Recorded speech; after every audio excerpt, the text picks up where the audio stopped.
আগামী 1 জুলাই থেকে মেল এবং এক্সপ্রেস ট্রেনের টিকিটের দাম বাড়তে চলেছে। এসি এবং নন এসি মেল ও এক্সপ্রেস সহ বিভিন্ন শ্রেণীর দূরপাল্লার ট্রেনের ভাড়া বৃদ্ধি করতে চলেছে ভারতীয় রেল, যার ফলে মধ্যবিত্তের পকেটে টান পড়তে চলেছে এবং পড়বে বাড়তি চাপ। সর্বভারতীয় সংবাদ মাধ্যমের প্রতিবেদন অনুযায়ী নন এসি মেল এবং এক্সপ্রেস ট্রেনে প্রতি কিলোমিটারে 1 পয়সা এবং এসি শ্রেণীতে প্রতি কিলোমিটারে 2 পয়সা বাড়ানো হচ্ছে।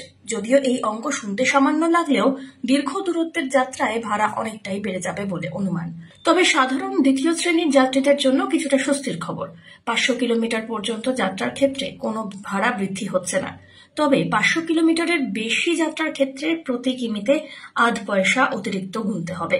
শহরতলি ট্রেন, যা দৈনিক লক্ষ লক্ষ যাত্রী ব্যবহার করেন, সেগুলির ভাড়ায় কোনো রকম পরিবর্তন আনা হয়নি, যার ফলে অফিস যাত্রী নিত্যযাত্রীদের জন্য কিছুটা স্বস্তির খবর। Bureau report.